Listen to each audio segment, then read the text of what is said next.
Isso aí, pessoal. Então, mais um episódio aqui do Camisa 11. E hoje estou tendo a honra de receber a grande amiga Stephanie Guimarães, RI da Invest. Stephanie, seja muito bem-vinda ao Camisa 11. Muito obrigada. É uma honra estar aqui falando com você, Anderson. O prazer é todo meu. Obrigado. Então, hoje, recebendo aqui a Investo, vamos falar, tem bastante inovação rolando, bastante coisa rolando, a gente vai comentar tudo aqui nesse episódio, e eu vou começar dando os parabéns. Afinal de contas, aí, a casa bateu os 4 bi sob custódia. Eu lembro quando eu fiz a visita aí ao escritório, vocês fizeram a inauguração, vocês estavam celebrando ali os 3 bilhões, e pouco tempo depois, a casa já passou a comemorar os 4 bilhões, Sim. Então tem crescido bastante aí. Mas 2025 foi um ano muito especial aqui para a gente começou o ano com 1,6 bi e estamos aqui festejando muito os 4,2 agora. Beleza, quase triplicando ali dentro de 2025. Bem legal. Bom demais, bom demais. Então, Stephanie, até acho que pegando, né? Você começou falando ali de 2025, poxa, a gente começou com 1,6, aí a gente já está com 4,2. Então, vamos dar mais um passo atrás, começa comentando ali um pouco do começo ali da Investo, né? Uma gestora ali independente, tá? E aí a gente vamos começar a nossa discussão falando desse início, né? Como é que foi esse começo, numa época bem delicada, que foi a época da pandemia, inclusive. Sim, acho que a pandemia, de certa forma, acabou impulsionando o nosso mercado também, né, Anderson, porque a gente viu a taxa básica de juros ir para casa dos 2%, né, e os investidores ficaram muito incomodados em estar posicionado em posições é ótimo, né, mas está com posições mais defensivas ali, olhando para a renda fixa com 2, 3% de retorno, né, e isso impulsionou a procura por novos produtos mais eficientes, mais baratos e que estivessem em linha com o mercado, e acabou ajudando a gente nesse crescimento também. A Investo está no mercado há um pouco mais de 4 anos. A gente teve um crescimento muito relevante em 2025, mas 2024 também foi um ano muito importante para a gente. No início do ano de 2024, nós fizemos um deal que mudou a nossa vida aqui, chegou a Vanek, né, nossa sócia controladora, que vem acompanhando o projeto da Investo desde o início, e quando viu que realmente tinha muito espaço para execução e ampliação do projeto no Brasil, eles compraram o controle. Então a gente tem esse sócio gigante que é a Vanek no mundo, né? A Vanek é um grupo americano que tem mais de 70 anos de história, que já faz gestão de mais de 160 bilhões de dólares, e está com a gente nessa grande missão que é, de fato, trazer acesso a mercados que antes os investidores nem imaginavam, né, o quão fácil seria, de fato, investir. A gente está proporcionando esse acesso, está trazendo tudo que já roda lá fora em termos de investimentos globais, pensando aqui, quebrando a cabeça todos os dias para trazer eficiência para os nossos clientes nas posições locais, e não à toa a operação cresce dessa forma, né, como a gente colocou aqui, dobrando de tamanho em 2025. A gente bebe muito dessa água, né, da Vanek, e até para falar um pouquinho do mercado americano. O mercado americano é um mercado muito maduro já no que tange aqui o papo ETFs, né? Lá fora, a gestão indexada já cobre a maior parte do mercado, né? Já é maior do que a famosa gestão ativa, tem 60% aí de presença, e a gente entende que aqui no Brasil, na América Latina como um todo, esse movimento, ele vai reverberar, tanto que já reverbera, né? A gente tem aí movimentos muito parecidos acontecendo agora com o que aconteceu nos Estados Unidos, que é um mercado aí de mais de 12 trilhões de dólares, com mais de 4.500 ETFs listados. Enquanto a gente só fala de ETF passivo aqui no Brasil, nos Estados Unidos a gente tem ativo, alavancado. Então, a gente troca muito com o nosso sócio, né, para entender o que a gente consegue viabilizar, troca muitas ideias mesmo, e eles ajudam a gente a explorar e desenvolver o mercado de ETFs, que, para quem está ouvindo a gente falar aqui pela primeira vez sobre o tema, vamos aqui desmistificar um pouco, né, esse ETF, que é essa sopa de letrinhas, o que significa ETF, né? Sim. Então, que são os Exchange Traded Funds, que nada mais são do que os fundos negociados em bolsa que replicam índices, né? Essa indústria vem crescendo bastante no Brasil, apesar de ainda representar um percentual muito pequeno quando a gente fala da indústria de fundos como um todo, né?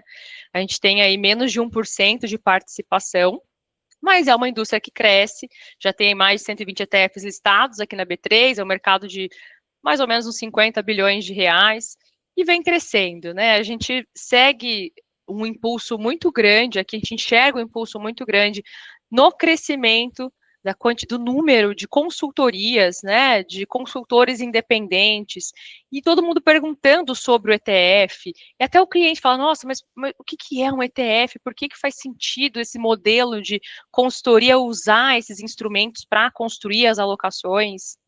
E, basicamente, os ETFs são produtos baratos, né? Hoje é uma taxa de administração média aqui na Investo, fica entre 0,3% e 0,4% ao ano. Então, são instrumentos baratos, que promovem uma diversificação gigante. O cliente compra um ativo na bolsa e já acessa uma cesta muito ampla, seja ela de ativos globais ou locais, né? A gente tem ativos, os instrumentos são muito transparentes, né? Essa é a grande verdade, e tem bastante liquidez.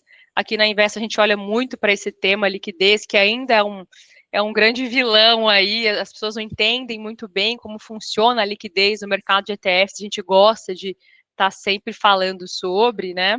Sim.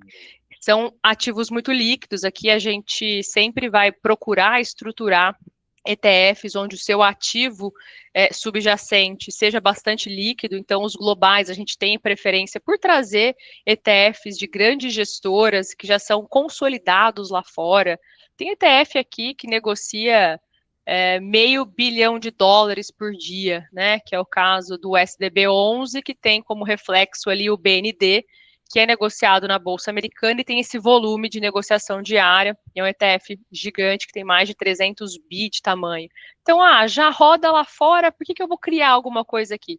Eu trago esse ETF, né, que é negociado na Bolsa Americana, para o meu cliente acessar aqui via B3, um ativo 100% atrelado, então, a esse ativo subjacente e dolarizado. Então, a ideia aqui é facilitar e proporcionar esse acesso aos investidores. Não, perfeito. E é isso, né? Você trouxe durante a sua fala algumas características muito interessantes do ETF, né? Uma delas ali é a simplicidade, e a outra que é arrebatadora, né? Na maior parte dos ETFs, a gente vai ter a diversificação na essência. Então, a gente vai ter ETFs que vão replicar um índice focado em alguma coisa, por exemplo, Bitcoin. Perfeito. Vai ser um índice focado ali no preço do Bitcoin, ok. Mas agora, quando a gente fala de um ETF de renda fixa global, renda fixa americana, ações globais, a gente tem ali, na essência, uma diversificação, né? Então, e esse é um ponto também bacana a gente comentar. O ETF, ele é muito mais que um produto, ele é um veículo para alocação, né? Então, eu vejo uma certa preocupação da galera, né? De, poxa, mas eu não vou. Quantos por cento eu vou ter em ETF? Poxa, mas ter 2, 3 ETFs não é muito. Eu já recebi isso em live já. Sim. Mas quantos por cento em ETF? Mas ter 3, 4 ETFs não é muito pouco? Poxa, se você olha para alguns ETFs da casa, né? Ou até outros ETFs que estão disponíveis, você vai ter uma diversificação absurda ali dentro, né? Então, é muito mais um mero produto e sim um veículo para alocação. Então, acho que essa é uma mensagem que precisa ficar muito clara. O ETF, quantos por cento tem ETF, não é bem por aí, mas, poxa, eu quero ter tantos por cento de alocação global. Poxa, qual veículo vai ser mais eficiente para fazer esse tipo de alocação? Qual veículo me permite fazer isso? Então, a discussão precisa ser olhando o ETF como um veículo e não só como um produto. Sim, perfeito. E é muito comum essa dúvida, né, das pessoas olharem o ETF e encararem o ETF como uma classe de ativo. Como, na verdade, assim, você vai utilizar este instrumento, né, para ter exposição a uma determinada classe de ativo. Então, a gente tem hoje aqui, por exemplo, na Investo, ETFs de renda variável global, renda variável Brasil, renda fixa brasileira, renda fixa global, cripto. Então, a gente tem várias caixinhas e eu estou fornecendo os tijolinhos para que você construa, né, essa alocação de forma mais eficiente possível e com um nível de diversificação que muitas vezes a gestão ativa não consegue te entregar por limitações de time ou até capacidade de gestão de risco. Porque imagina, a gente tem um ETF aqui, que é o World 11, é o WRLD 11, que na cesta desse ativo, a gente está replicando o VT lá fora, que compra ações de mais de 9 mil empresas em 47 países, né? Eu acho que falar desse ETF, dessa estratégia, acaba ilustrando muito bem o que é o produto, né? Essa capacidade de diversificação, né? Com essa cesta ampla, através de um ETF, né? De um único ativo, que você vai acessar ali com R$ 100, R$ 110, né? É um mercado muito acessível, acho que vale dizer, e com um custo, hoje o World 11, por exemplo, tem 0,36 ao ano de taxa de administração. Então, um custo baixo, né? O cliente não tem que mandar dinheiro lá para fora, pagar IOF, spread de dólar. Então, olha como é eficiente, né? Não, com certeza. Então é isso, né? A diversificação da essência.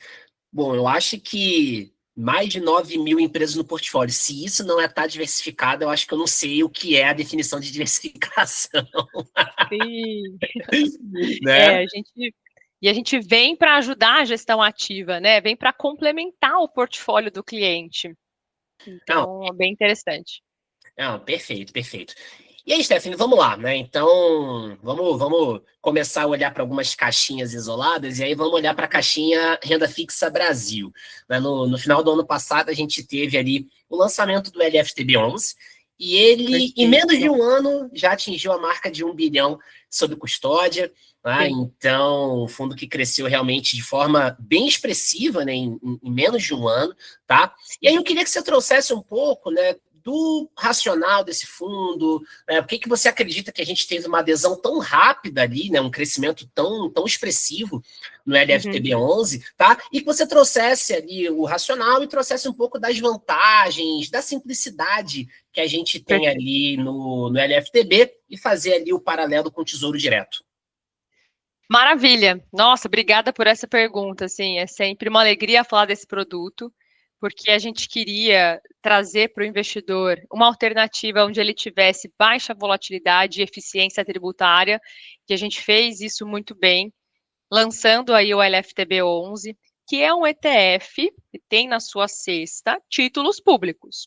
91% da cesta é composta por LFTs, né? Que é o nosso famoso Tesouro Selic, e 9% ali, aproximadamente 9%, na B60, que é a B mais longa disponível hoje, tá? Então, essa cesta, muitas pessoas perguntam, mas por que colocou a B? Por que nesse percentual? A gente tem uma metodologia bem interessante aqui, que é deixar o cliente o mais pós-fixado possível e com o menor percentual atrelado possível a B longa, né? Hoje a B mais longa disponível é a B60, de forma que a gente tenha um prazo médio de repactuação acima de 2 anos. Por quê? Porque quando a gente tem essa característica no produto, a gente consegue oferecer a menor alíquota possível de imposto de renda, que hoje é 15%. Então, o cliente que compra o LFTB 11, ele está comprando um ativo de baixa volatilidade, tá? E mesmo que tenha essa B60 e que a B tenha vol, ela é muito controlada por esse percentual tão alto de LFTs, né? Então a gente tem baixa volatilidade com eficiência tributária, porque o que a gente está acostumado? Já ouvi assim, Stephanie, entendi, gostei da cesta, mas eu posso fazer sozinho aqui na minha corretora, compro direto com o Tesouro ou com a tesouraria da corretora, enfim. Qual é a diferença? Gente, se você faz sozinho ali, pode copiar a cesta sem problemas, mas você vai começar com o imposto de renda com a alíquota em 22,5%. Vai seguir a tabela regressiva convencional aí dos investimentos em renda fixa, e aí você vai demorar 2 anos para atingir os 15%. Então, a gente traz esse produto com alinhamento a cenário e também com eficiência tributária. A gente tem taxas de juros muito altas hoje no Brasil, onde o cliente vai surfar ali via LFT, e a B60 ele vai ter a oportunidade de capturar um prêmio aí acima do CDI com o fechamento de curva. Quando a gente olha as precificações das Bs, yield, hoje a gente tem yields bastante pressionados, né, taxas muito altas. E não é todo dia que a gente tem esse cenário, né? O momento anterior a esse que a gente viu um movimento parecido foi pré-impeachment da Dilma. Então, como a gente tem hoje um descontrole fiscal no país, isso está precificado nas taxas.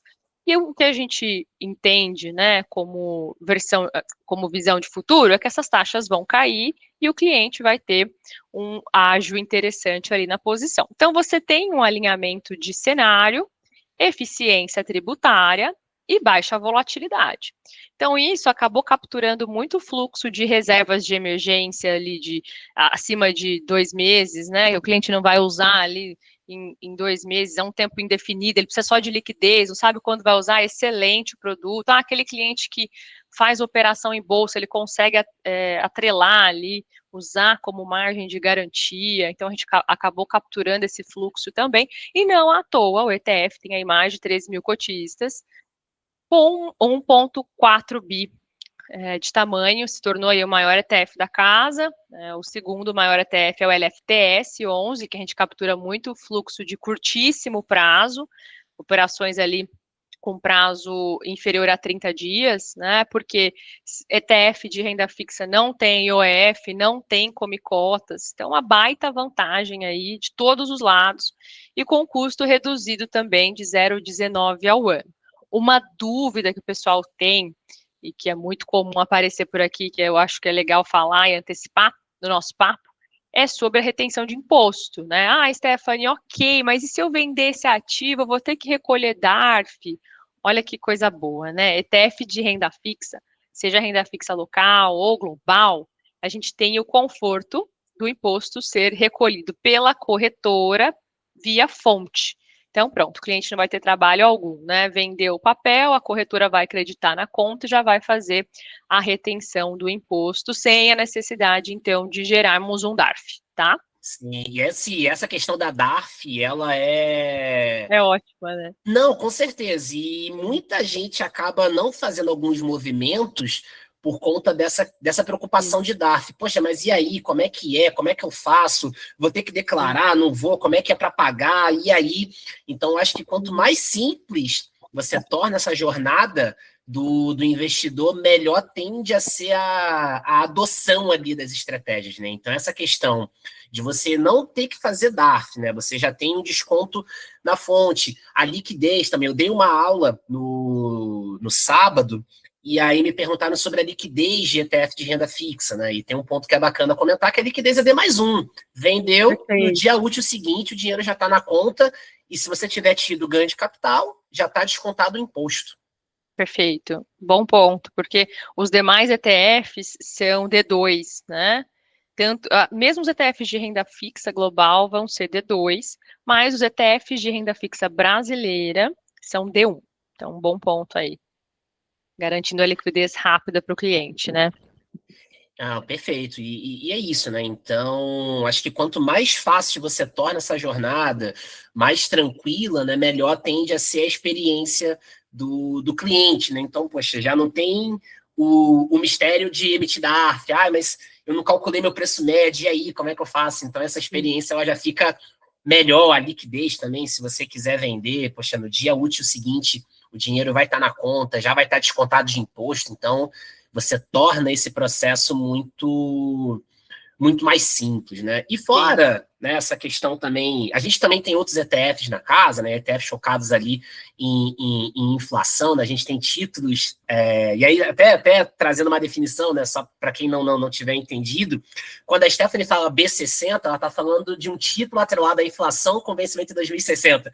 Só para deixar todo mundo na mesma página aqui.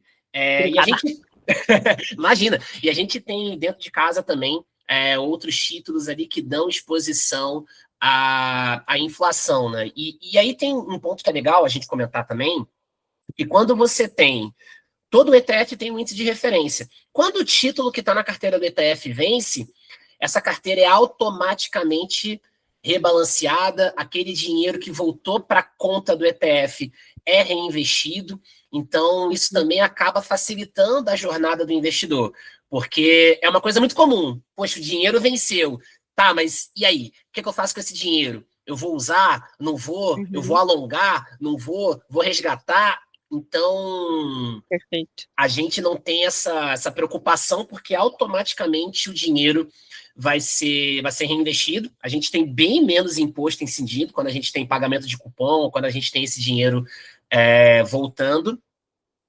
Tem o rebalanceamento automático, e acho que vale também um comentário aqui, falo muito isso nas minhas aulas de ETF, que é o seguinte: quando você vai, e aí você começou falando da exposição direta, por exemplo, via Tesouro Direto. Perfeito. Quando você vai comprar o tesouro, você fez ali o seu planejamento, você vai comprar tal título com tal vencimento. Acontece que antes desse vencimento, o tesouro vai suspender a negociação. Então, por exemplo, fevereiro desse ano, a gente teve alguns títulos que saíram de linha para investimento. Você só consegue resgatar, mas não consegue investir. Esse é um problema que no ETF você não tem. Né? Perfeito. Então, é isso, assim, né? Eu acho que... E que fique claro, tá? Né? Não é falando mal de tesouro direto, mas o tesouro, ele tem essa limitação. A depender, e aí você pode ter isso acontecendo a qualquer momento, você pode ter, com muita antecipação, você pode ter ali uma interrupção daquela negociação. E aí isso já Sim. acaba interferindo no seu planejamento. Poxa, será que era um objetivo que dá para eu mexer no prazo? Vai dar para eu alongar? Não vai? Então, essa é uma preocupação que com os ETFs você não tem. Exato, perfeito.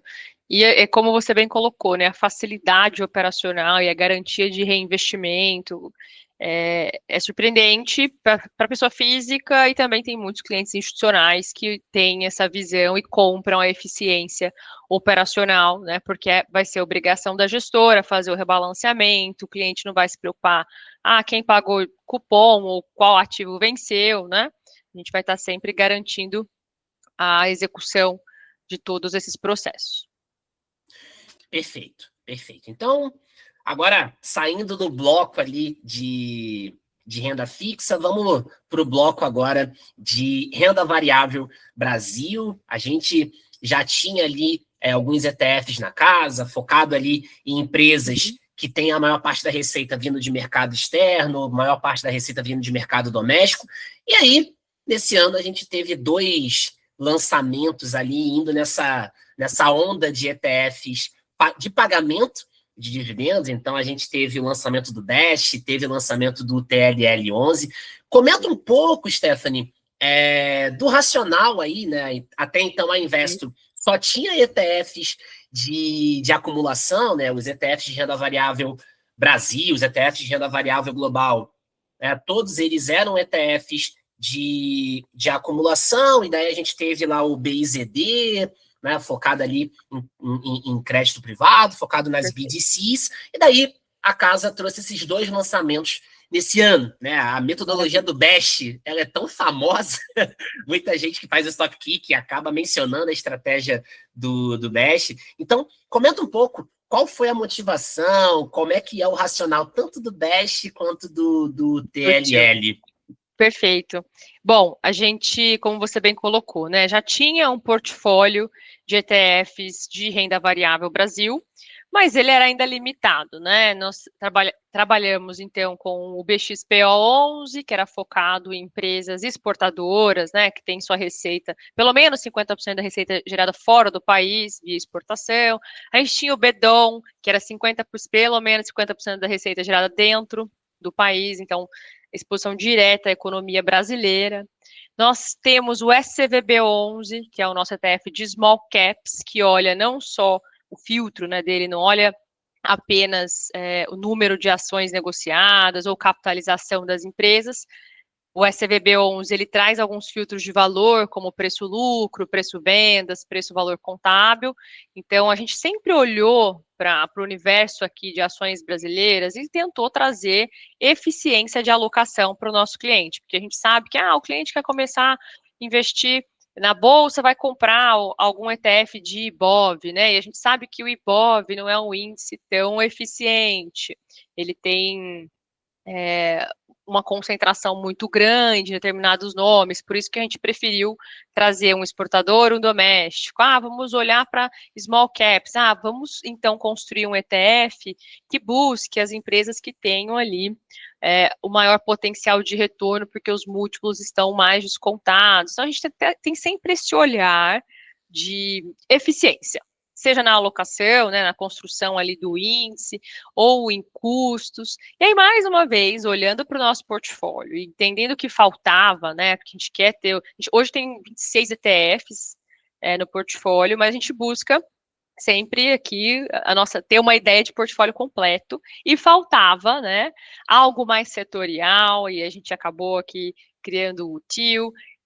Faltava algo que olhasse para empresas mais resilientes, e aí a gente trouxe o Best 11, que já é um sucesso, o pessoal vem perguntando muito, a gente está divulgando bastante esse produto, a gente acabou de lançar, né, tem um mesinho aí que o produto está de pé, e basicamente é um ETF de ações brasileiras que possui alguns filtros bem interessantes, e o primeiro deles vai ser o universo de investimento, né? E qual é o universo de investimento? A gente vai olhar para setores resilientes da economia, então o próprio ticker vai ajudar aqui o cliente a lembrar quais são esses setores, né? Vamos pensar no BEST. Então a gente tem bancos, elétricas, seguradoras, saneamento e telecomunicações. Então esse vai ser o nosso universo de investimento via Best 11, tá?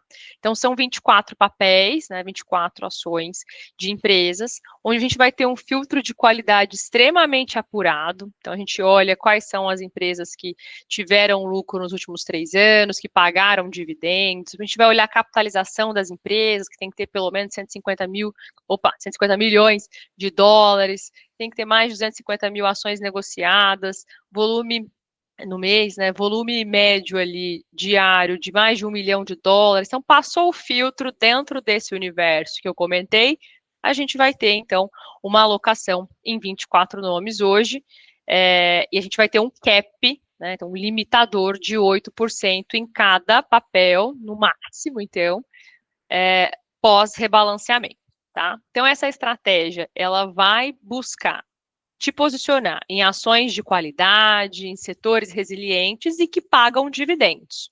Hoje, a projeção de dividendo está em torno de 6% ao ano, e a gente vai fazer pagamentos mensais na conta do investidor.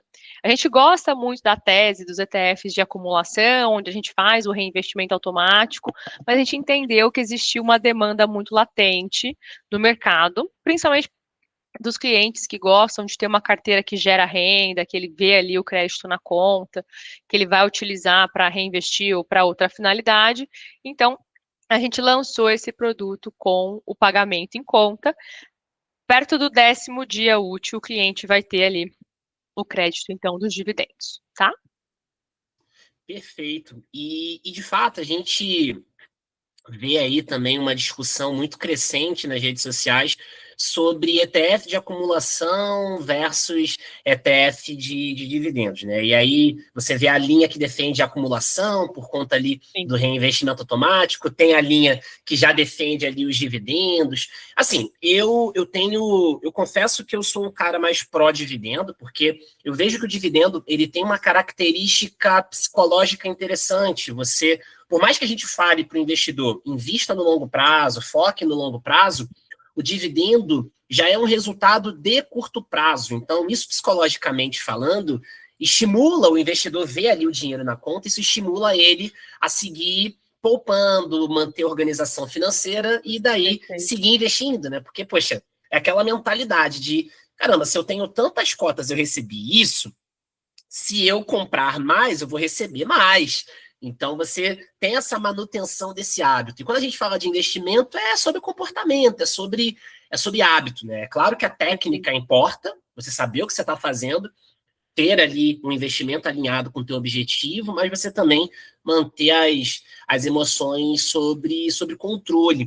E aí, importante comentar, né?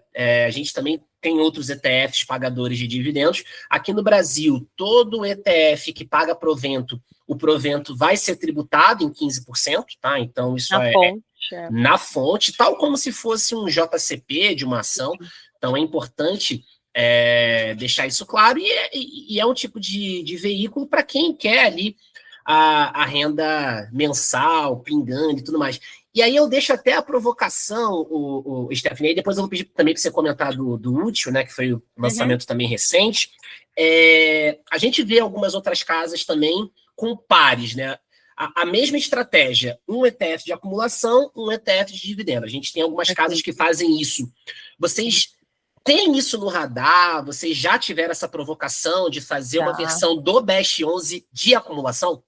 Já sim, tivemos. Na verdade, a gente acompanha muito de perto aí os nossos parceiros também, barra concorrentes. A gente fala parceiro porque, assim, quanto mais gente falando sobre o tema, desenvolvendo o mercado, melhor para todo mundo.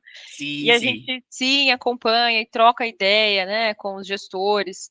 E muitas casas têm as duas versões. A gente decidiu lançar a primeira delas, acho que pegando tração, né, a gente pode pensar em criar um ETF ou um feeder, enfim, que tenha, assim, essa acumulação desenhada, né? Mas por hora a gente vai seguir com o pagamento de dividendos, porque foi onde a gente sentiu demanda do cliente e onde historicamente mesmo os parceiros acabam tendo mais sucesso, né? Mas a gente não desconsidera a criação mais para frente, né, de um veículo que acumule. E Perfeito. uma dúvida que a gente recebe bastante, né, porque, de novo, o ETF está aqui de forma passiva, replicando índices, né, e o pessoal pergunta muito, quando a gente fala do BEST, sobre um índice que é muito conhecido, que é o IDIV, e a gente tem outros parceiros que replicam o IDIV também, né, que tem um filtro muito mais voltado para dividendo, em detrimento da qualidade, né? E a gente vê que é legal dizer que são produtos diferentes, porque lá no IDIV a gente vai ter empresas que são mais cíclicas, né? Que ficam aí expostas ao crescimento da economia, como é o caso de Petro, Vale, Klabin, né? Que são nomes que estão ali dentro do IDIV. Então, são produtos diferentes, legal dizer. A gente tem aqui um índice criado pela Market Vector, que é nosso provedor, e onde a gente vai olhar somente o universo que a gente comentou aqui, de bancos, seguradoras, elétricas, saneamento e telecomunicação, tá? Beleza. E é bacana fazer isso, né? Porque é óbvio, né? O investidor vai fazer essa comparação e tudo, Normal. mas é normal. Mas são universos diferentes, né? Sim. Então, no IDIV, você está olhando para as principais pagadoras de dividendos e o índice de referência do BEST está olhando para empresas que são boas pagadoras de dividendos, mas desses setores. Desses setores, perfeito. Então, é uma estratégia mais nichada, de alguma forma. E aí, olhando ainda para essa estratégia mais setorizada, a gente cria, então, o TIL 11, que vai replicar o índice da B3, o TIL, e ali a gente vai ter ações de empresas de água, saneamento, gás e energia. É isso, tá? São somente esses setores. Tem um número menor ali vai ter uma concentração um pouquinho maior em nomes, tá? Mas é uma opção que o investidor vai ter de investir apenas nesses setores. Então, ele é bem mais setorizado ali do que o BEST, né? Mas é se você compara a performance desse ETF com vários fundos, até de gestão ativa, você vê o quão eficiente esse ETF é, com as suas 21 ações ali. Então, acho que vale muito a pena o investidor se debruçar e olhar ali para um ETF desses segmentos que pouco vão ser influenciados pelo crescimento, né, da economia, são setores muito resilientes, também boas pagadoras de dividendo, a gente vai ter um foco ali também no dividendo mensal, tá, a ser distribuído, e vai ser em torno ali de 5,9%, 6% ao ano, tá? Vai ser bem próximo em termos de dividendos com o BEST, mas de setores diferentes, tá? E ambos vão ter uma taxa de administração ali de 0,5% ao ano. Perfeito. E aí também é bacana comentar, eu já recebi esse questionamento de cliente nas mídias sociais também, que é com relação a essa constância nos dividendos. Né? Então, a estratégia que vai pagar dividendo mensal, mas não vai ser constante como um fundo imobiliário de tijolo. Né? Não é uma estratégia, por exemplo, de dividendos sintéticos aqui. A gente está falando de uma estratégia que vai pagar, mas que depende de quem pagou e do quanto que pagou. Então, de um mês para o outro, a gente vai ter oscilação no dividendo, e isso não tem nada a ver com o fundamento do fundo, é só a dinâmica do ETF. Eu acho que é importante também deixar claro como é que é essa dinâmica do dividendo, porque tem muita gente que fica preocupada ali e vê uma queda de um mês para o outro, então é importante deixar essa dinâmica clara também. Claro que não vai ter tanta variação, porque são empresas que geram muito caixa, que têm previsibilidade, né? No caso do TIL, mais ainda, que são contratos de longo prazo, as tarifas que são reajustadas já são repassadas ali no fluxo, então é bem mais previsível, né? Vamos colocar dessa Sim, forma. sim. Não, beleza. Assim, a geração de caixa, assim, falo o pagamento mensal do dividendo, você vai ter Pode ter essa alguma diferença, sim. oscilação. Sim, exato. Não, Perfeito. perfeito, perfeito. E aí, beleza. Então, falamos aqui da caixinha de renda variável, comentamos aí sobre os dois lançamentos ali focados em dividendos, e daí a gente olhe agora para uma linha que também é muito forte aqui dentro da casa, que é a questão dos ETFs temáticos. Né? Sim. Então, a estratégia que vocês jogam bastante, né? Até fazendo um paralelo aqui, Jogo 11, que é um dos ETFs ali da casa também, né? E aí, a gente teve, nesse ano, alguns lançamentos aí temáticos, por exemplo, a gente teve lá o NUCL, focado ali em energia nuclear, né? Então, Stephanie, comenta um pouquinho, né, dessas estratégias de temático, né? Como é que é feita essa construção? Como é que vocês observam isso? Como é que é essa questão da demanda, né? Então, conta um pouco de como é que é essa trajetória para a criação ali do ETF temático. Legal. Aqui a gente troca bastante com o nosso sócio controlador, né, com a Vanek.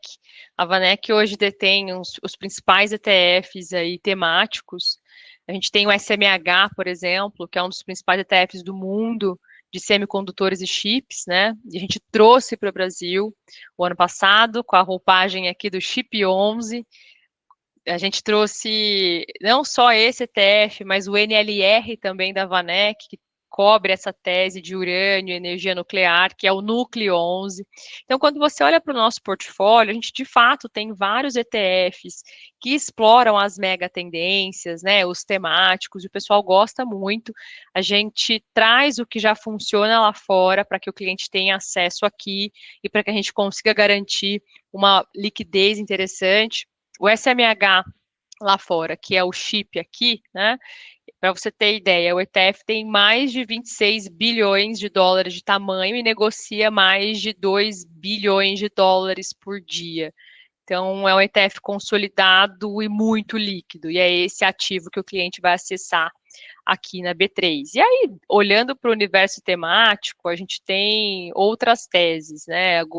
Além, a gente vai navegar aqui em ETFs um pouco mais estruturais, que são ouro, Bitcoin, a gente tem private equity, a gente tem o jogo 11, como você mesmo colocou, né, que é o nosso ETF de games e esportes. Então a gente vai olhar para a tecnologia americana, então a gente tem um portfólio bastante completo. Acho legal que você trouxe aí o chip e o núcleo para a gente falar um pouquinho, porque hoje em dia as pessoas perguntam muito de inteligência artificial e quais seriam os caminhos para se investir, que não fosse somente comprar ações da NVIDIA. Nossa, Né? o que eu recebi de pergunta sobre isso no início do ano, no ano passado, não está escrito.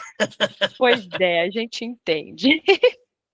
Então, aqui a gente traz, né, dá acesso para o cliente acessar esses mercados e essas teses de forma mais ampla, né, comprando setores, de forma que se a NVIDIA tiver, né, um competidor mais eficiente despontando, a gente vai ter os dois nomes ali no ETF, né? Se a gente olhar para a tecnologia americana, a gente tem mais de 300 nomes. No Chip 11, que é o de semicondutores, a gente tem 25, as maiores empresas que fabricam chips e semicondutores do mundo, que têm ali as suas ações listadas nos Estados Unidos. No caso do núcleo, né, olhando para enriquecimento de urânio, geração de energia nuclear, a gente tem as 28 maiores empresas da cadeia, né, desse setor, então, dentro do meu ETF. Então, são formas mais amplas do cliente comprar, por exemplo, a tese de inteligência artificial, né? A gente falou um pouco aqui do chip, que é uma alternativa, então, que vai englobar essas 25 empresas. Lá fora, a SMH tem quase 27 bi de dólares, é um instrumento bastante interessante. Algumas corretoras já estão fazendo até operações estruturadas com o nosso ETF. Acho que é uma tese que vale o cliente ficar de olho. Acho que a gente ouviu falar de chip, semicondutor lá na pandemia, né? Quando Sim, teve a quebra nas cadeias escassez, sim. produtivas, né? E foi aí que todo mundo se atentou, e o Sim. americano já tinha esse ETF lá fora há mais de, sei lá, 10 anos já listados, quando a gente começou a falar dele aqui, né? Então, acho que vale muito a pena o cliente olhar para esse tipo de alocação temática. E lembrando que inteligência artificial, mineração de cripto, a expansão de data centers, tudo isso pede muita energia, né? E a oferta de energia no mundo é limitada. Então, com o avanço das novas tecnologias, da mineração de cripto, tudo isso vai pedir cada vez mais, a consumir cada vez mais energia, e a fonte de energia nuclear hoje, esse tipo de geração é mais barato, é mais eficiente, e é uma forma de se gerar energia limpa. A gente tem aí as principais economias do mundo, né? Estados Unidos, Europa, a China, numa corrida por descarbonização, né? Vamos falar aí, 2050, a meta é emitir zero de carbono no ambiente. Então, o que a gente tem que fazer aqui? Né? Essas economias, elas já estão incentivando, facilitando regulamentação para a produção de energia limpa, e a energia nuclear é a mais eficiente dentre elas, né? Dentre a solar, a eólica. Então, quando você vê as principais economias do mundo, né, olhando para um determinado setor, querendo desenvolver um determinado setor, não dá para ignorar isso, né? E aí está vindo toda essa demanda não só de crescimento populacional, mas como a gente colocou aqui, né, da expansão de data centers, poxa, mineração, cripto, tudo isso vai, inteligência artificial. Então, esse ETF vem para navegar bastante essa tese aí de oferta limitada de energia no mundo. E aí, de que forma que a gente expõe o cliente aqui no Núcleo 11? Ele vai ter acesso, então, a essas 28 empresas que estão dentro dessa cadeia do setor. Metade disso vão ser empresas que geram energia. Então, a gente está falando de empresas que têm contratos de longo prazo, que não vão estar expostas ali ao preço spot da commodity, né? Então, vão segurar a vol ali do portfólio. E aí, em torno de 35% vão ser empresas que mineram urânio, né? A gente vai ter um pouco aqui da exposição ao commodity, e os outros 15% vão estar em empresas que estão relacionadas ao setor, empresas de produção de reator nuclear, logística. Então, é uma forma bem mais abrangente de comprar a tese, tá? E aí, quando a gente compara com os outros ETFs que a gente já tem aqui no Brasil, a gente identifica uma grande oportunidade, porque a relação risco-retorno desse ETF é bastante interessante quando comparado ao da concorrência, tá? Bom, não dá mais para ignorar essas teses, né? A gente tem aí não só a inteligência artificial, mas a gente tem que pensar em alocação em ouro, a gente tem que pensar numa alocação em Bitcoin, a gente tem o ETF mais barato da indústria hoje, né? A gente trouxe o HODL da própria Vanek, então o cliente compra aqui um ativo negociado na Bolsa Americana, fiscalizado pela SEC, com um custo aí de 0,2 ao ano. A concorrência anda muito ali com 0,7, 0,75 ao ano, então a gente oferece essa eficiência de custo para o cliente, que no final da linha é mais dinheiro no bolso dele, né, Anderson? Perfeito. Stephanie, eu vou pegar um gancho aqui na sua fala, né? E a gente começou falando ali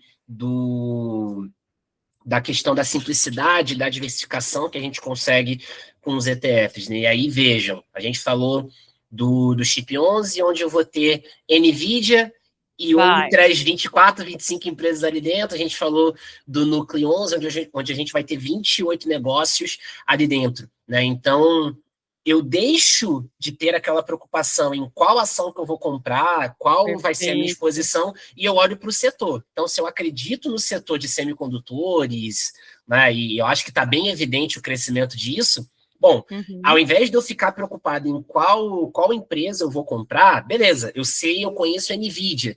Tá, mas não existe só a NVIDIA, existem outros vários negócios que você pode se expor. Energia nuclear, poxa, é um tema também gosto, acho interessante. Então, mas qual empresa que eu vou comprar? Então, ao invés de você se preocupar em qual empresa, você olha para um veículo que dá essa possibilidade de alocação, né? Então, facilita muito mais a tua vida. E qualquer mudança que a gente tem ali, seja, poxa, a empresa teve algum problema, já não atende mais não é possível ao índice, balanceada, ela vai ser perfeito. Se ela perder relevância no mercado, ela vai perder relevância no índice e ela vai sair desse índice automaticamente. Então, aqui o cliente ele vai estar sempre posicionado nas maiores e mais consolidadas empresas desse segmento, né? Seja de semicondutores e chips, seja de energia nuclear e urânio. Perfeito. E aí, Stephanie, como é que vocês estão sempre fazendo bastante bate-papo, sempre viajando ali para fazer bastante evento focado ali em ETFs e tudo, como é que vocês têm observado ali esse apetite dos investidores, dos alocadores nesses ETFs temáticos?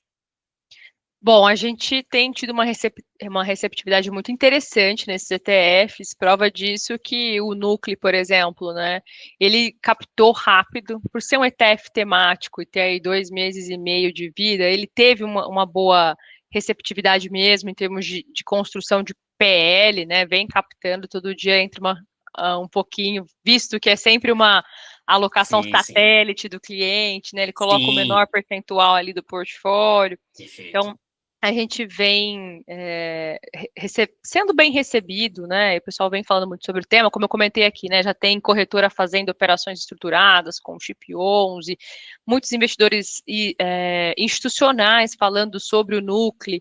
A gente, inclusive, lançou o Núcleo depois de uma conversa com um investidor institucional que já investia lá fora. Poxa, não quer investir localmente, né? A gente pode trazer para o Brasil. Então, essas teses são muito bem recebidas e, de novo, né, a gente está trazendo ETFs que lá fora já são muito consolidados, o chip nem se fala, né, e então, assim, para a diversificação de carteira, o papo tem sido muito interessante, tá, tanto para temáticos, quanto para UCITS, que pode ser que seja um tema aqui do nosso papo, né, todo mundo buscando eficiência na alocação, eficiência tributária, e a gente deu um passo à frente, acelerando esse mercado, né? A gente trouxe os 2 primeiros UCITS da B3, todo mundo deve estar se perguntando o que é um UCIT que eu estou falando, que são os famosos. Já pode emendar no tema, que já era o próximo bloco. Pode emendar no tema. Então, que são aí os famosos ETFs irlandeses, né? Nós conversamos com muitos clientes ao longo do ano passado e essa demanda era latente. A gente trocou ideia aqui com o nosso sócio controlador, né, com a Vanek, qual seria o principal instrumento, como que a gente faria, né, o operacional disso, e lançamos, então, o GPUS 11, que foi o primeiro UCIT da B3, que é uma forma que o cliente tem de acessar o VUA, que é um ETF da Vanguard, que é negociado na Bolsa de Londres, e ele vai ter acesso, então, a um instrumento que replica o S&P. Então, o cliente vai comprar S&P via GPUS aqui, na B3, com 50% de desconto na alíquota que incide em cima dos dividendos pagos pelas empresas. Então, muitos ETFs hoje replicam S&P, né, no mercado. a gente não queria ser mais uma gestora que replicaria o S&P pelo S&P. Poxa, vamos procurar então trazer o S&P com eficiência tributária? E foi um grande sucesso. O GPI West já está aí com 180 milhões de PL em 2 meses e meio de vida, e o cliente, ao invés de ter ali a alíquota de imposto de renda de 30%, como nos ETFs domiciliados nos Estados Unidos, né? Ao invés de ter 30% sobre os dividendos, a gente vai trabalhar com 15% de IR sobre os dividendos pagos pelas empresas que estão dentro do S&P. E olha que maravilha. Então, o cliente consegue se expor 100% àquele índice com eficiência tributária. E até aproveito para fazer um parênteses aqui, que todos os nossos ETFs têm informador de mercado. Não à toa, o GPI West também contará, né, com o formador de mercado. Legal dizer que o formador de mercado ele não está 100% do tempo no book, ele entra às 10h45 e sai às 16h45 da tarde. Então, nesse período de atuação, o cliente pode negociar ali direto com o nosso formador, que é o BTG Pactual, tá? Aí, além do GPUS, que é esse ETF de S&P, a gente trouxe o segundo UCITS recentemente, que é o VWRA, que é o VWRA lá fora, que é um ETF da Vanguard, que tem uma alocação global, são mais de 3 mil empresas, são 3.625 empresas no mundo inteiro, tá? Acho que vale dizer que a gente vai cobrir aí 90% da capitalização global, com uma concentração de 60% em Estados Unidos e 40% mundo em mais de 40 países, e a gente está replicando um UCITS lá fora, que já gere mais de 46 bilhões de dólares, tá? E tudo isso, obviamente, com preço, né, com custo de administração bem magrinho para o cliente, menos de 0,5% ao ano, ele acessa esse UCITS, que navega em mais de 40 países, com 3.600 empresas. Então, qualquer empresa dessa que pague dividendo, o imposto de renda vai ser 15% e não 30%, como os convencionais domiciliados nos Estados Unidos, tá? Beleza, perfeito. E acho que essa é uma pergunta que certamente vocês devem receber com muita frequência. Bom, a casa já tinha o WRLD e agora veio o VWRA. E aí, eu investidor, quais são as principais diferenças? E aí, como é que fica essa discussão? É diferente porque o World 11, que replica o VT lá fora, ele tem uma quantidade de ações diferentes, então são mais de 9 mil empresas, né, 9.900 empresas no World 11, bem mais do que o VWRA. Ele tem a quantidade ali geográfica, né, o número de países é meio que equivalente, só que dentro do World 11 você tem não só as large and mid caps, você tem algumas small caps também. Então, são produtos diferentes. O World 11, ele vai cobrir 98% da capitalização global, então ele vai ser mais abrangente, com um número maior de empresas, com capitalizações diferentes. Mas também numa pegada global e sem esse incentivo tributário.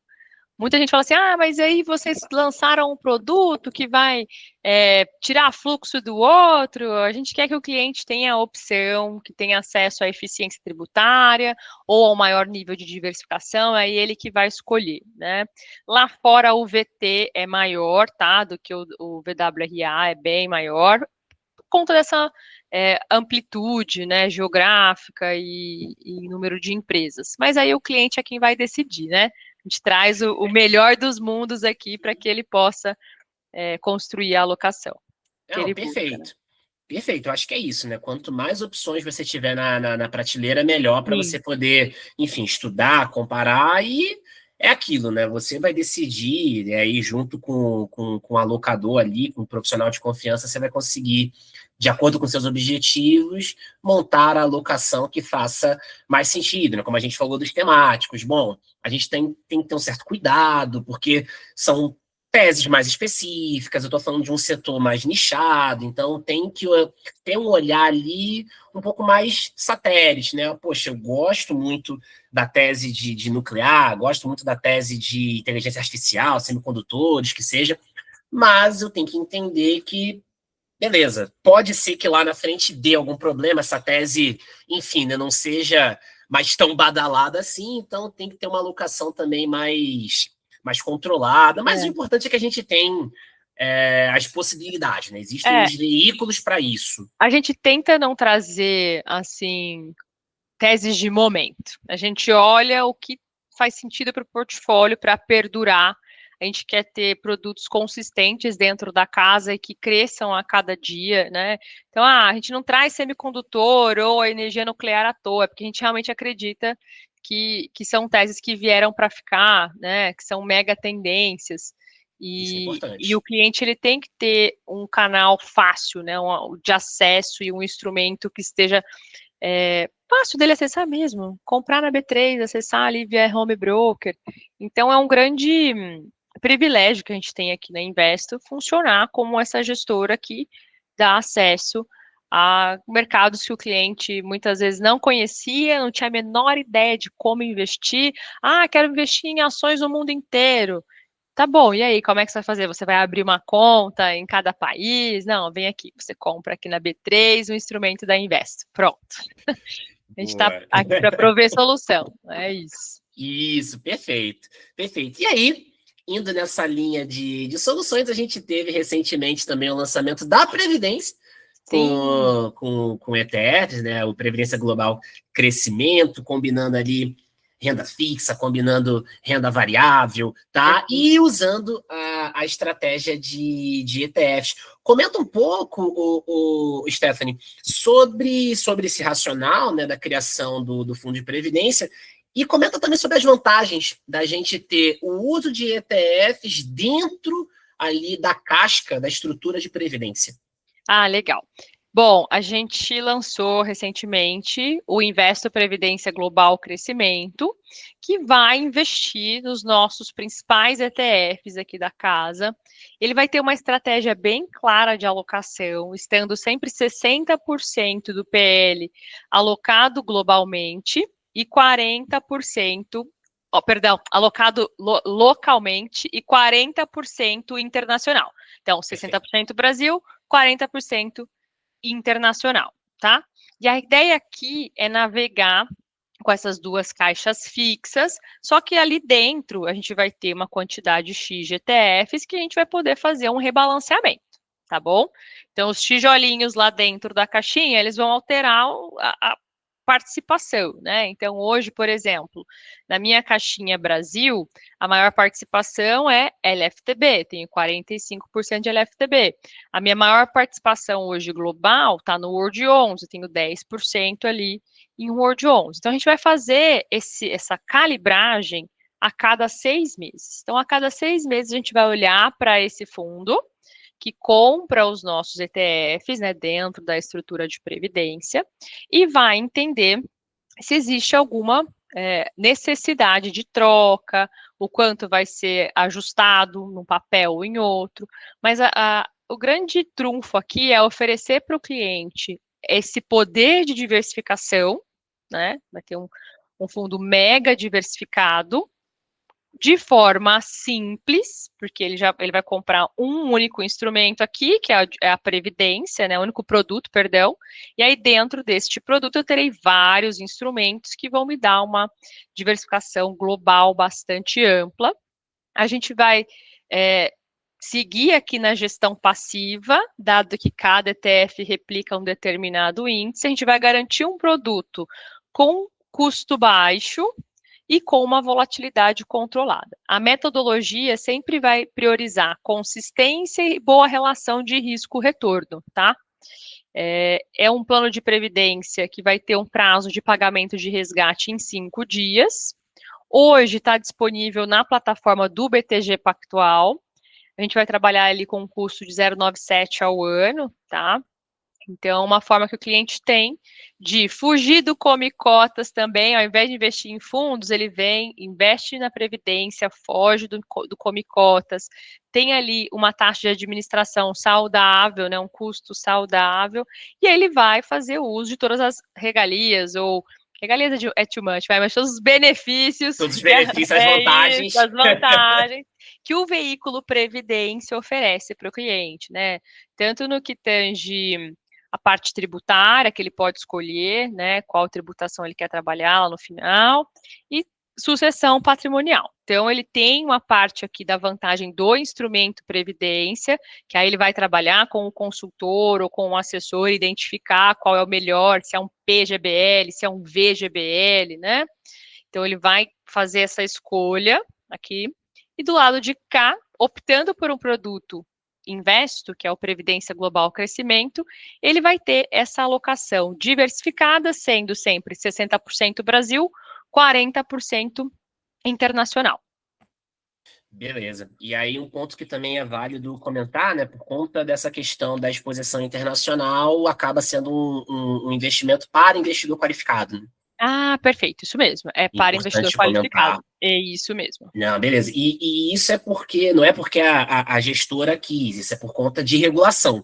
Tá? Acho que é importante também deixar claro isso para o pessoal, né? Perfeito, O público aqui, alvo, é investidor qualificado, né? PF ou perfeito. PJ, que tem ali pelo Uhum. menos R$ 1 milhão em aplicação Investimento financeiro. financeira.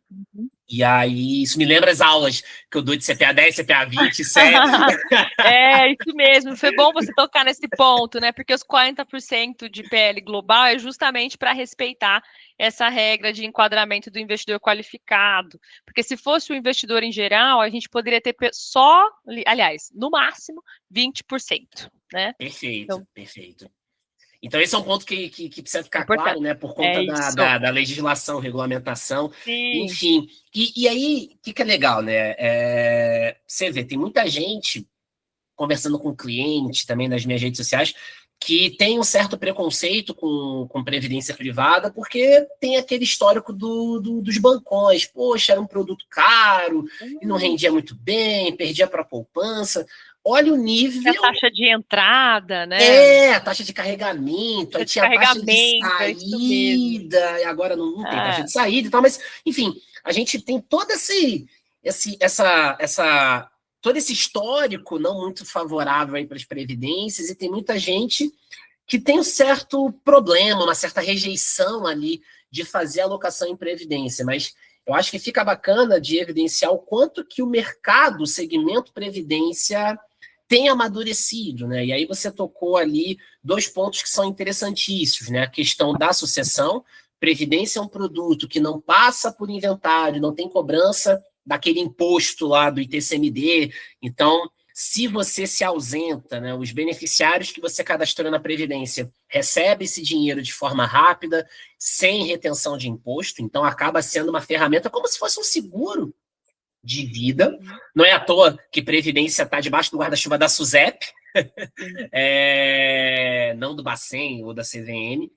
E você tem o ponto também da questão de eficiência tributária, né? Se você está investindo para o longo prazo, você pode fazer a escolha da tributação regressiva, vai pagar 10% de imposto isso, depois de 10 anos de alocação, e você tem a questão de você poder usar o PGBL se você tiver rendimento tributável, se você contribuir para o INSS e fizer a perfeito. declaração completa, né? Você pode escolher o PGBL e daí você consegue fazer aquela contribuição de até 12% do bruto anual, usar isso como dedução no imposto de renda. Ou você vai pagar menos imposto ou vai restituir mais. Né? Então, é importante deixar claro essas vantagens tributárias e de sucessão que a gente tem na Previdência e também mostrar o quanto que a Previdência tem mudado ao longo do caminho. Então, aquela realidade de só ter previdência no bancão, de taxa alta, com estratégia ruim, isso está no passado. Né? A gente tem visto muita casa, e a gente vê agora lançamentos aí com ETFs, outras casas também fazendo uma gestão indexada, mas a gente vê muita modernização no veículo Previdência. Sim. E é legal, né? Porque você para analisar as posições da nossa estratégia hoje de previdência, a gente está falando aqui de renda variável global, de renda fixa americana, renda fixa global, empresas de tecnologia, private equity, Bitcoin, ouro, semicondutores. Então, você tem todos esses setores, todas essas classes de ativos dentro de um só produto, né? Então, a gente simplifica muito a vida do cliente. E a gente está posicionado, então, para longo prazo, o cliente ele tem uma tolerância maior até a volatilidade, quando ele contrata uma prévia, ele já tem essa visão de longo prazo, né? Então, estar posicionado nesse veículo que também tem eficiência tributária, tem as questões de sucessão patrimonial bem delimitadas, ele tem uma carteira aqui que ele vai explorar as principais teses, tanto as estruturais quanto as temáticas, e tem aqui um gestor inteligente, uma metodologia inteligente de alocação que tira essa necessidade de tomada de decisão do cliente também, né? Então, é um ganha-ganha aqui nesse produto.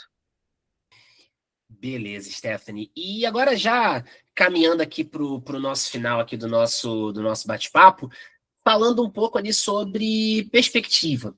Então, a gente tem hoje, né, uma indústria de 21 anos aqui no Brasil, nosso primeiro ETF lá em 2004, mas a gente ainda vê uma adoção pequena nos ETFs. Esse ano, já de longe, batendo recorde de lançamento, é um tema que está mais em alta, mas ainda assim é um tema que tem um certo tabu, muita gente não conhece muito. O que você acha, né, quais são os fatores que você acredita, né, que fazem com que o investidor brasileiro ainda não adote em uma escala mais ampla os ETFs? Então, quais são os fatores que Legal. você acredita que acabam prejudicando, digamos assim, essa adoção dos ETFs? O principal ponto vai ser sempre o conhecimento, né? A gente tem essa barreira, não sei quem surfa aí, eu gosto, tem que passar aquela arrebentação ali, né? Braba, para você de fato conseguir surfar com tranquilidade. E a gente entende que o conhecimento é essa grande barreira, porque à medida que a gente vai conversando com os consultores, com os assessores, os alocadores, vai trazendo soluções, é um mundo que se abre para todo mundo que escuta a gente ou algum parceiro nosso. Você, assim, a gente está nativa aqui no mercado, né? Você está sempre acompanhando os principais eventos. Olha o número de eventos que a gente está acompanhando esse ano, né? Para falar sobre ETFs. Muita gente falando sobre o tema. E à medida que a gente vai quebrando, então, as barreiras, desmistificando um pouco o produto em si, né? O instrumento, mostrando a eficiência tributária, a questão de liquidez que pega muito, as pessoas ainda acham que liquidez de ETF é a DTV de bolsa. E aí a gente vai explicando e conforme esse conhecimento vai sendo disseminado, a nossa indústria vai crescendo. Esse é o principal ponto que eu enxergo como um desafio, né? O maior desafio é disseminar conhecimento para que essa indústria de fato consiga se desenvolver. Acho que os modelos que buscam maior transparência para o cliente têm um alinhamento muito grande com a nossa indústria de ETFs, dado que o produto é muito transparente, que ele é muito líquido, ele é barato. Então, quando o cliente está procurando esses pontos, né, e encontra um alinhamento de interesses entre o assessor, o consultor e o cliente, aí não tem como. O ETF, ele se encaixa perfeitamente nesse modelo de negócio que não olha para a comissão, que não olha quanto aquele produto paga, né? E aí, como a gente está vendo um crescimento bem forte aqui nos braços de FII fixo, no número de consultorias, a gente já começa a ver um aquecimento também de alocações no mercado de ETFs, que é muito parecido com o que aconteceu nos Estados Unidos, tá, Anderson? Lá foi um importante impulso ali, essa mudança de modelo de negócio das consultorias. Quanto mais se expandiu o FII fixo lá fora, mais a indústria de ETFs cresceu. A gente acredita que a gente está no comecinho de um ponto de inflexão na indústria. E de novo, né, a gente está aqui para ajudar na construção, para oferecer os tijolinhos para vocês, que vão usar a gestão ativa e a gestão passiva juntas para entregar um resultado melhor para o cliente de vocês, né? Beleza. E aí, acho que uma última pergunta, como é que, diante de tudo isso, né, e até pegando esse gancho nessa sua última fala de estarmos num ponto de inflexão, como é que vocês aí imaginam como é que vai estar o mercado de ETFs daqui uns 5 anos, lá em 2030? O que vocês projetam? É meio difícil Olha, falar sobre o futuro, mas é o que vocês difícil, estão imaginando aí? até porque quando a gente começou o ano, o Cauê, nosso CEO, falou assim, gente, a gente vai fechar esse ano em 5 bi. A gente olhou para a cara dele e falou, Cauê, 5 bi, mas a gente tem um bi e meio. Para 5 bi é bastante coisa. Só que assim, as coisas foram acontecendo e produtos novos chegando e novidades. E olha só, a gente está com 4,2 e ainda tem aí tempo para o ano acabar. E uma coisa que parecia assim difícil, a gente conseguiu fazer, né, com muita maestria. Pensar em próximos 5 anos é falar de uma Investo de 20 bilhões. Imagina ou mais, né, o mercado. Então a gente está muito positivo com o crescimento da indústria no Brasil. Nos últimos 10 anos aí a indústria nos Estados Unidos saiu de 2 para 12 trilhões. Então a gente tem, a gente espera crescer uma magnitude bastante parecida. Vamos ver, né, se isso vai se materializar. Mas ponto aqui dando até um spoiler para vocês, né? Muitas discussões, vários fóruns rolando para que a gente comece a falar sobre ETFs ativos no Brasil, né? Então, entre 2026 e 2027, a gente pode ter alguma novidade aí de mais um ponto de desenvolvimento da nossa indústria. Então, daqui para frente é só crescimento nosso, dos nossos parceiros e da indústria como um todo. Perfeito. E eu acho que essas iniciativas, né, os eventos, Uhum. criação de conteúdo, a gente ainda vê uma criação meio tímida de conteúdo, mas a gente já tem nomes aí de muito peso também se dedicando a esse tópico. A gente vê muito evento, a gente vê muita divulgação, essa onda também do fixo cada vez mais em alta. Eu acho que a gente tem realmente ferramentas que acabam contribuindo bastante e vão bem na linha do que você trouxe, né? O educacional, o modelo transparente de remuneração. Então, a gente tem ferramentas que realmente vão impulsionar ali esse crescimento da indústria como um todo, né? Então, a gente já vê, por exemplo, né, dados da Ambima, onde a gente tem ali os ETFs perdendo somente em captação para os fundos de renda fixa, superando Sim, o fundo de ação, superando o fundo multimercado. Então a gente vê que realmente não é uma marola, uma onda não, passageira, mas sim uma tendência que realmente está vindo para ficar mesmo. sim, com certeza. Tanto é que todos os dias você vê alguém discutindo um produto novo. A gente que está aqui no mercado antenado, toda hora tem um lançamento novo, a gente está super aqui ligado para entender o que os concorrentes estão lançando, quais são nossos planos, enfim. Então, essa indústria está pegando fogo no bom sentido e que os Literalmente. investidores possam e se atentem, né, para conseguir de fato surfar isso, escolher bons produtos, que isso não falta na indústria e é só crescimento mesmo. A gente está super animado, muito gratos assim por tudo que está acontecendo, aos nossos parceiros, investidores, e queria aproveitar para te agradecer o espaço. Acho que a gente já se fala, deve ter mais de um ano sempre falando Sim, sobre sim. crescimento, né? Te acompanho aqui, estou acompanhando o seu desenvolvimento. Parabéns. O seu Obrigado. trabalho é muito importante para Obrigado. nós, porque nos ajuda também a desenvolver o nosso mercado. Então, parabéns. E que vocês precisarem, contem com a gente é super ativos nas nossas mídias, né?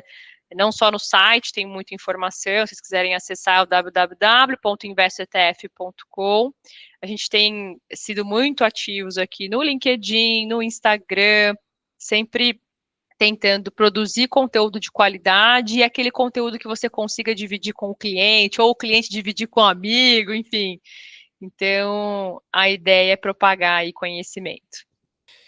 Perfeito. Stephanie, agradecer demais aqui a sua participação. A gente conseguiu Imagina. falar aí sobre diversos tópicos, diversas caixinhas. A gente falou da Previdência, dos UCITS, a gente começou falando ali das principais vantagens dos ETFs. Apesar de você já ter feito isso agora no final, vou dar mais um tempinho aqui para você fazer mais alguma consideração final que você achar pertinente aí. Fica à vontade. Acho que o ponto é esse, assim, é estar com vocês e para tirar dúvida, ouvi-los no que tange demanda de produto, a gente adora falar sobre isso, para pensar fora da caixa e trazer soluções interessantes. A gente até criou uma comunidade no nosso WhatsApp aqui, que a gente sempre publica novidades, tanto para os consultores, assessores, pessoa física, enfim, cliente, quem tem interesse sobre o tema. A gente costuma publicar na comunidade e a dividir também nas nossas outras mídias. Eu vou compartilhar o link contigo e depois, se você quiser publicar aqui para o pessoal, que fiquem à vontade para fazer parte da comunidade. E, assim, não percam a chance de estudar cada vez mais sobre o tema, que a partir do momento que o mosquitinho do ETF picar, acabou. Porque, assim, lá fora não tem um hedge fund, um fundo ativo que não usa ETF na composição, né, na sua alocação. Então, tá aí uma grande oportunidade para o investidor construir um portfólio de sucesso, né, através dos nossos ETFs, enfim. Então, contem com a gente. Boa, e é isso, né? Eu acho que a gente também está fazendo esse papel importante, né? Eu do lado de cá e vocês também como gestora, de levar conhecimento, explicar, tá disponível para esclarecer, é isso, né? Quando a gente consegue esclarecer, quando a gente consegue tornar fácil o entendimento, foi o que a gente falou no início, né? A adoção tende a ficar melhor, as coisas ficam mais claras, e aí todo mundo se sente mais seguro de dar esse próximo passo e, enfim, né, usar o ETF como um veículo, né, tal como deve ser feito. Uhum. Exato. Perfeito. Esther, quero te agradecer demais aqui o bate-papo, cara, foi uma aula. Muito obrigado, pessoal. Espero que vocês tenham gostado, espero que vocês tenham curtido e tudo tenha ficado claro. E é isso. Nos vemos, então, num próximo episódio. Um forte abraço.